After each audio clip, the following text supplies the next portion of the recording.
gogo zvinhu zvenyu zvasvika izvi zvaitwa neumwe mwana wekuuk vangoti hanzi ana gogo vamwe vakashaya vaivai ngativaise ipapa wambowanawo this time.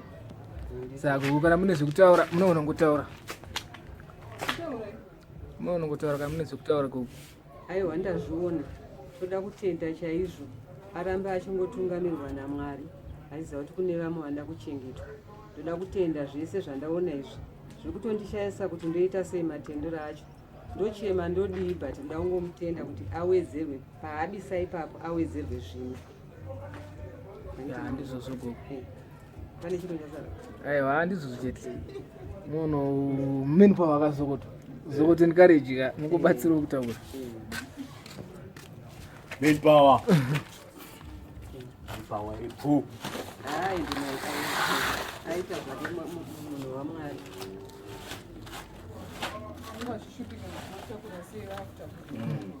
Saka yantorwara kuti muriwo ndakutoneipa kutoidya nhasi manheru munodya zvinhu aita akatibatsira zvisuwa Mwari ngaave mufamba zvakanaka gogo iripo.